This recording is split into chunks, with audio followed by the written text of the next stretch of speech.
This is Rachel Cunningham, and you're listening to Joyful Love, episode 98. So, friends, it is so good to be back. Last week I went to the life coach school. My family did not come with me, which was nice. I actually thought about bringing my son, but I decided, you know what? Nope, I just need some alone time. I went to the life coach school mastermind where, all the coaches come together to get together, see each other again, catch up, and also just to kind of learn new concepts that Brooke teaches, or to revisit old ones and just learn how to teach them better. So I thoroughly enjoyed my time catching up with some old friends.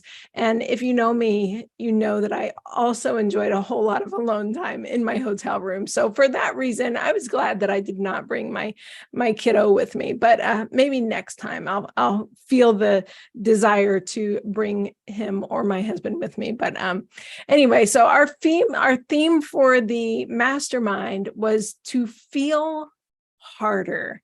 And so that's what we're going to talk about today. And whenever I went into the mastermind, and she said that our entire theme for the weekend was going to be to feel harder, I was so grateful that we were covering emotions that weekend, because sometimes, or let me rephrase that, so many times as humans on this planet, we can focus so much on the actions that we take and the goals that we want to set that we forget to be a human in the process, right? I think so many of us have that problem of we have so much to do in life. And the way society is set up, it is set up to just achieve. And it's nonstop, right? So we're so focused on the actions of life that we forget to be a human. And we forget that, as humans, we have hundreds of emotions, and we're supposed to feel those emotions, and we're just barreling through them, right? So, and all of those emotions are what really separates us from just being robots, right?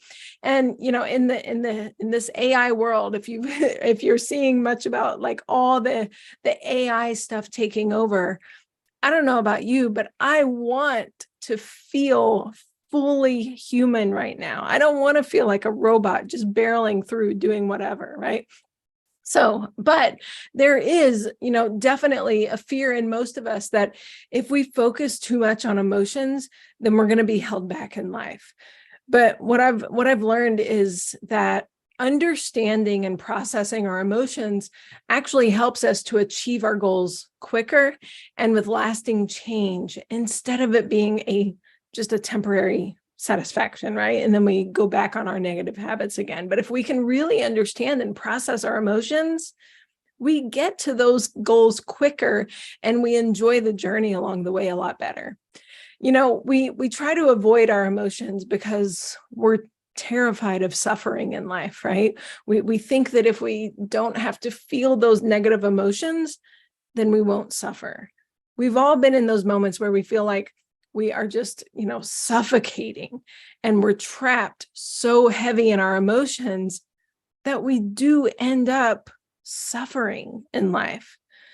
But the reason, and this is so important to remember, the reason we are suffering is because we're not allowing our emotions to happen. We're resisting them. We're fighting against them, right? We think that negative emotions are bad. We think that there's something wrong with us if we feel them.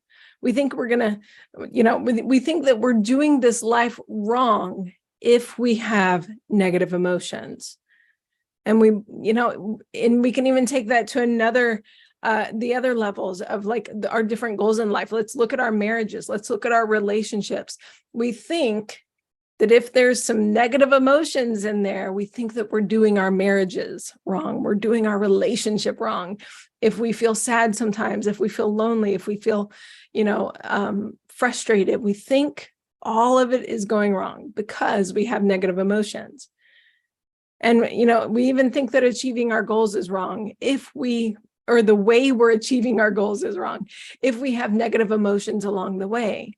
So of course we try to avoid our feelings at all cost. And that's when we feel like it's too much. That's when we get to that place of suffering and wanting to just check out of life for a while, right? So this reminds me of when I was a birth doula, when I helped women I kind of coached them through childbirth and labor.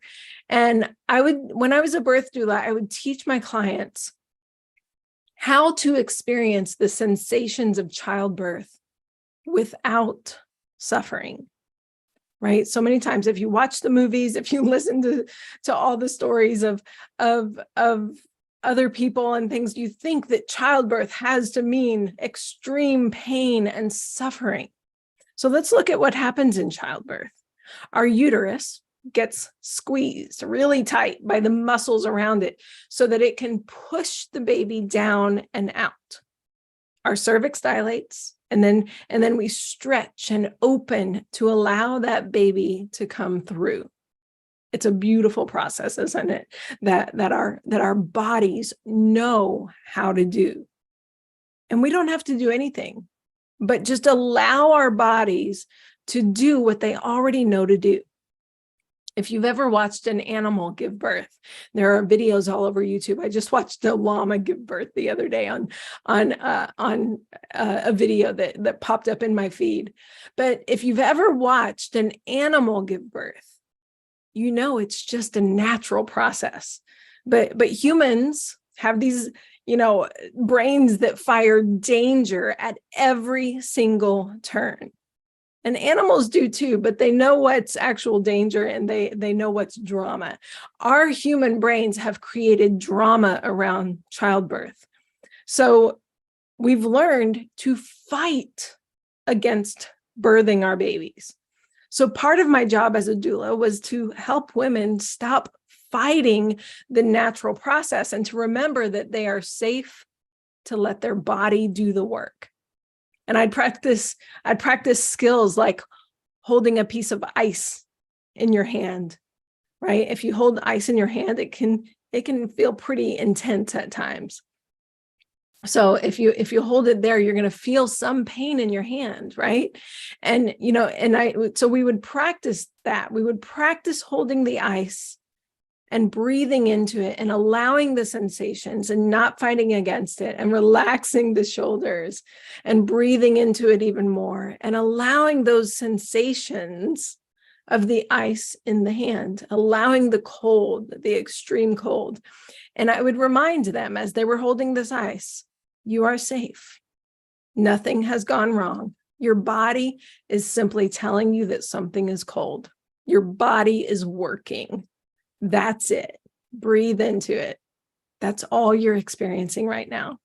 And if they could allow the sensation and allow that ice to be there in their hand, eventually the ice would melt away and or the sensation would go away.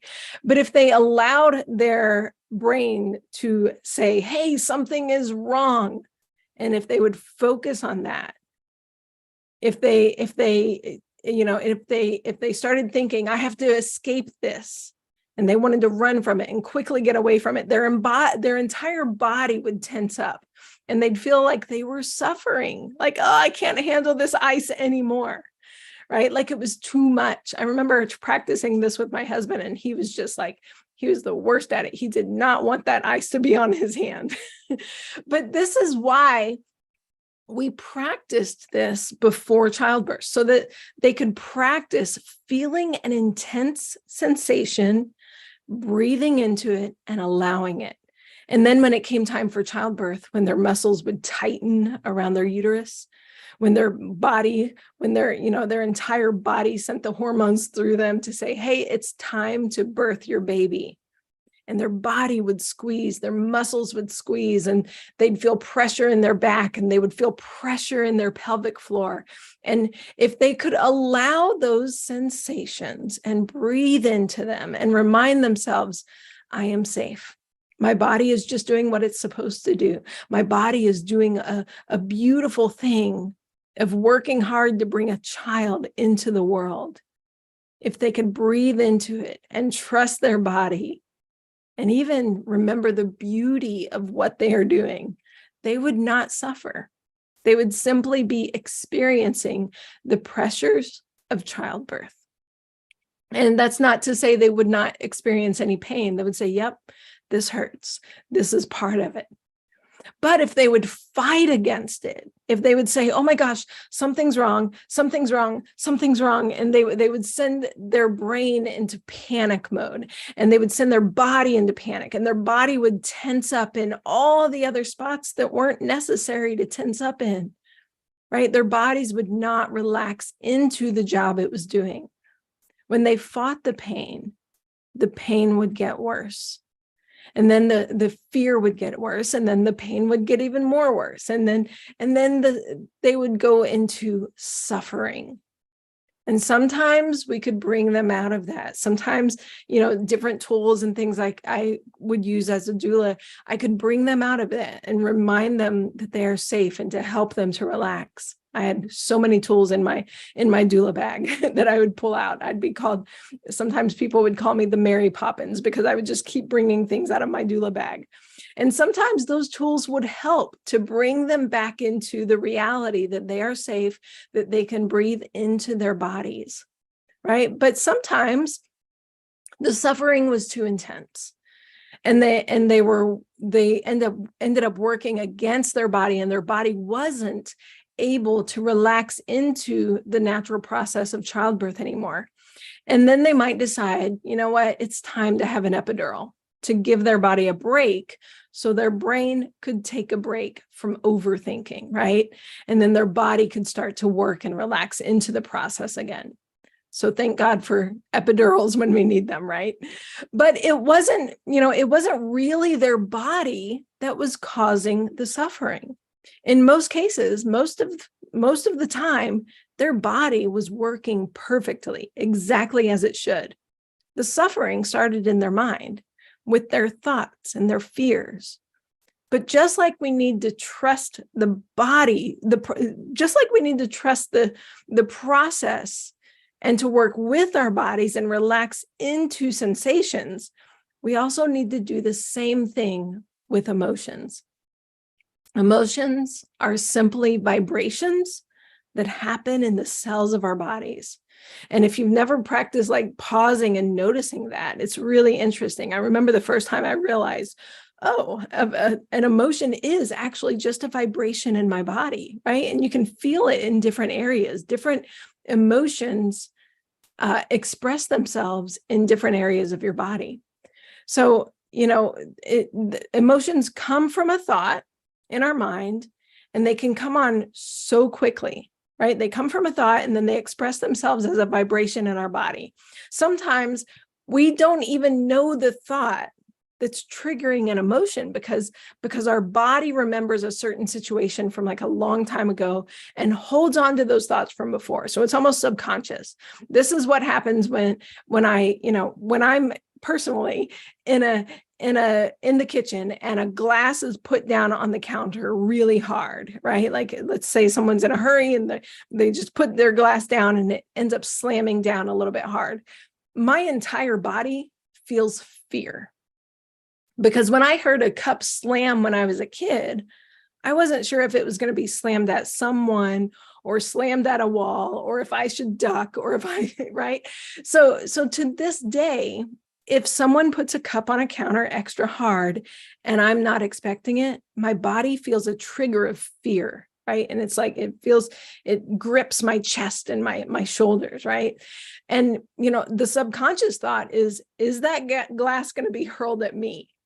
This is what growing up with an abusive father will do, right? But am I really in danger right now if one of my kids puts the cup on the counter a little bit hard? Of course not. I'm safe. No one in my current family is abusive to anyone else. Are we sometimes loud and expressive with our emotions? Occasionally, yes. But are we in danger? Of course not. But my body doesn't know that. Always, right? It triggers the emotion of fear really quickly. And it's just a vibration in my body. And now that I know that fear is just a vibration in my body, I can be aware of it. I can be aware of the trigger, and I can say, oh, there's that fear again.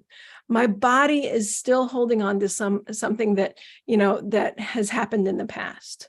So let me just feel it. Let me feel the fear. Let me remind myself that I'm safe and I can release it. But what about those other feelings that aren't necessarily high alert triggers from the past, but they're more like everyday feelings that we feel off and on, like sadness, annoyance, loneliness, self-doubt, even boredom, right? Those are the emotions that we try to avoid on a consistent basis. We want to get away from them. We want to resist them. How do we resist them? Well, we avoid our feelings by buffering them. We try to numb them. We can do this by overeating, checking out and watching TV forever because we don't want to do anything else. We don't want to focus on our feelings. So we want to escape. So we overwatch TV. We overconsume social media. We might drink too much wine. I've recently noticed myself avoiding work by going to make extra coffee. Another cup of coffee just seems so innocent, doesn't it? But, that's a big one for me right now because I just tell myself that, I just need another cup of coffee. But really what I'm doing is avoiding going to check off that next thing on my list. I'm avoiding creating new content because of self-doubt or because of perfectionism, right? If I really look at it, it's like I'm experiencing some doubt, right? Some confusion. I'm experiencing like this need to be perfect, right? That feeling of not being enough, right? Those are the things that I'm experiencing, and I don't want to feel them, so I avoid them by going to make some more coffee. And the thing is, with avoiding your emotions by numbing them, it actually does work for a minute. It's hard to feel bored or annoyed when you're like, oh, I'm making a great cup of coffee or I'm eating a cookie, right? But as soon as we're done with our buffer, whatever it is, as soon as we're done, that feeling comes right back, right? Because it's trying to tell us something. So if we keep resisting and pushing away our emotions, we're never going to learn from it. So it's going to keep coming back, right? So you finish the cookie, there it is again, sadness or boredom, whatever it is. So buffering is one way that we do avoid our emotions. The other way is by resisting them. When we resist an emotion, we want to push it away. We know we're doing this when we end up yelling at someone else or blaming someone else or criticizing someone else for like, I don't want to feel this emotion in my body, so it must be your fault. I'm going to get mad at you for causing me to feel it, right? That's kind of your subconscious mind whenever you yell at someone and lash out and criticize. You don't want to feel that emotion so much. You don't want to feel lonely or resentful or frustrated or let down. So you shift that emotion onto someone else and you lash out. And this is akin to the laboring mom that I was dueling, yelling at her husband, "You did this to me. I hate you. Get away from me. Never touch me again."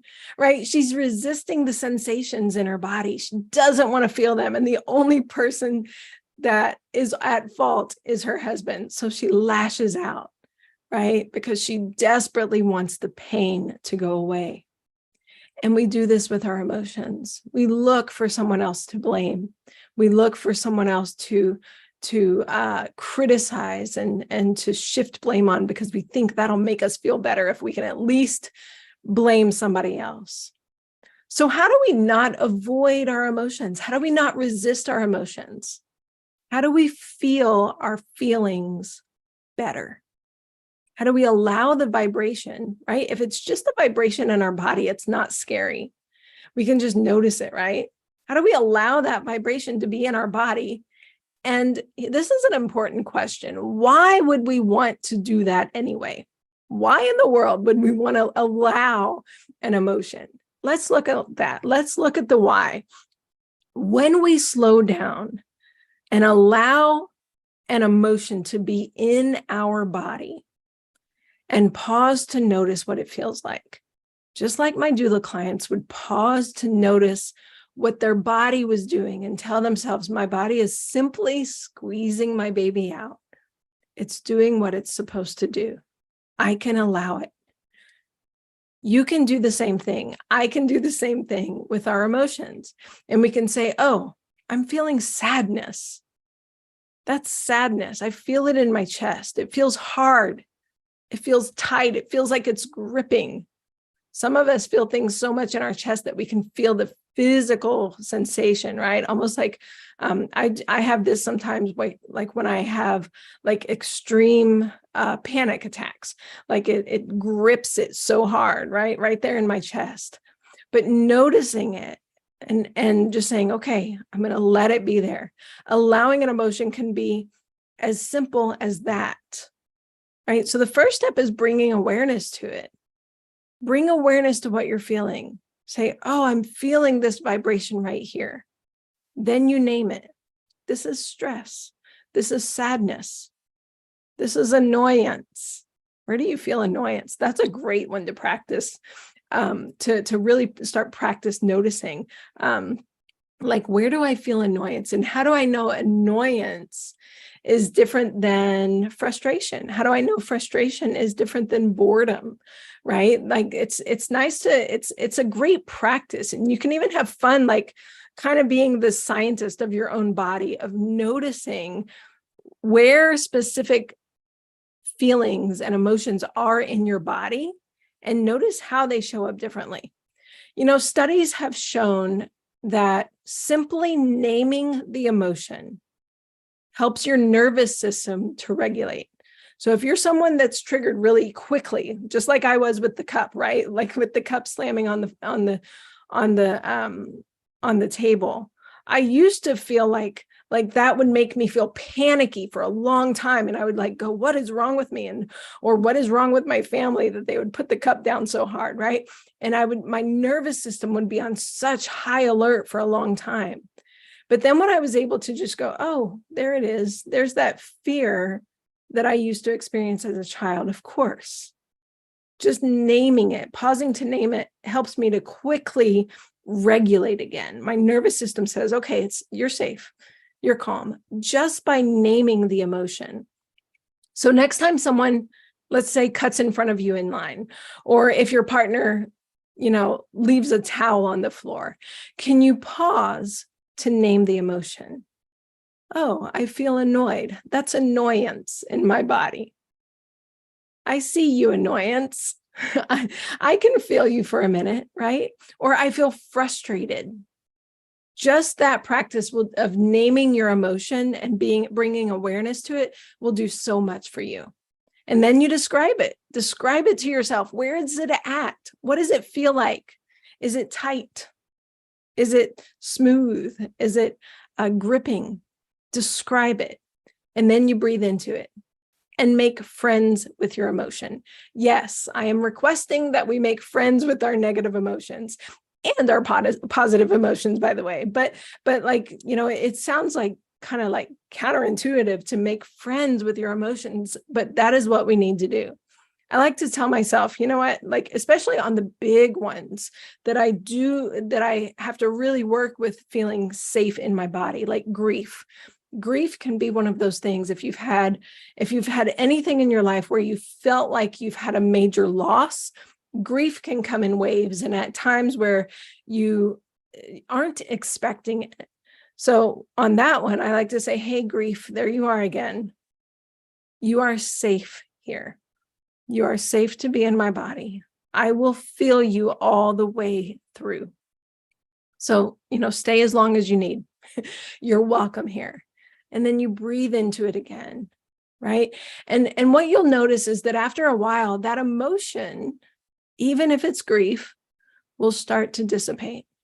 The vibration will settle. It feels safe to be there, and then it releases on its own. It doesn't have to keep coming back and saying, hey, I want to stay here. I want to stay here. I want to teach you something. I want to let you know something, right? If you just let it be there, it can go, oh, I can be here, right? And it starts to release on its own without buffering and without alcohol or sugar or Netflix, right? Or without resisting it by pushing it away or yelling at someone. And when you start to notice the feeling clearing your body and dissipating, or even if it takes a while, it's just, and it's just staying there for a while, because sometimes it does take days and days to process an emotion, especially when it's a brand new emotion, and it's not just coming back to visit you, but like if it's a brand new emotion, like something has happened to bring that grief or shame, right? Those are two that can really take a while for you to just allow to be in your body.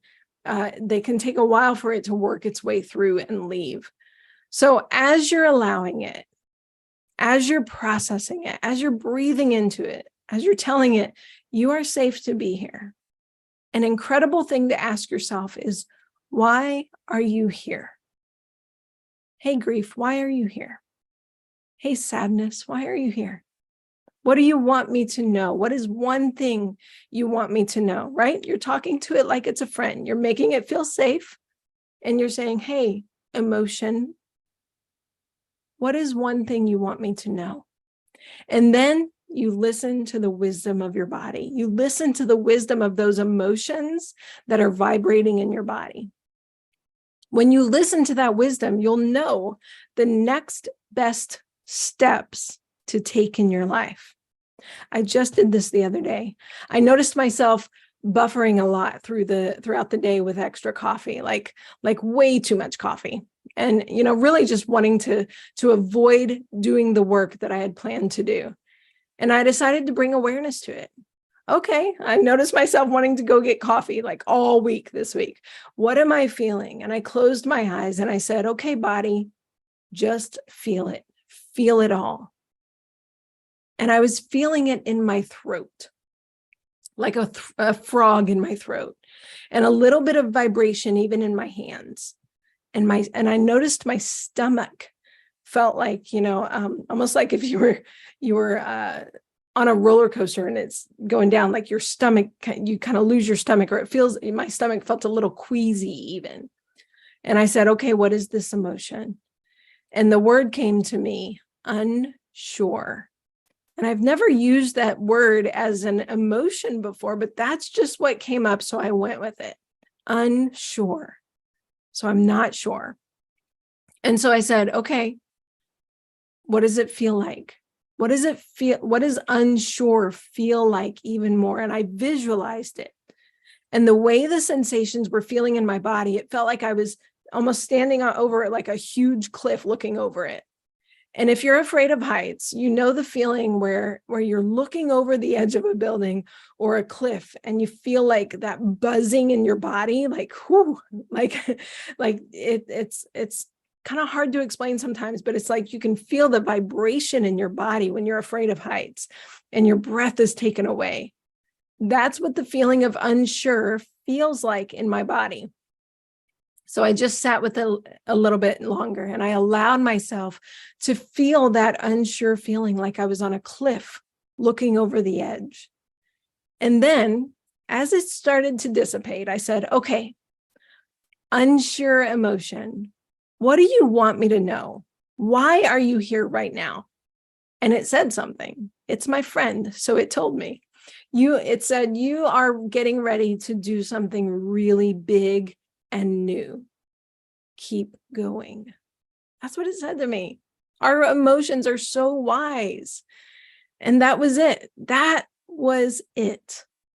And now, did that unsure feeling go away completely? No. But I know what to do with it now. I know that pausing to feel it is going to help me keep going more than pushing it away and going to get the coffee 5 times. Right? I know that, okay, I'm trusting. It's telling me, trust your path. Trust that this big new thing that you're doing, you're on the right path. I can feel that emotion. I don't have to go and escape to the kitchen anymore.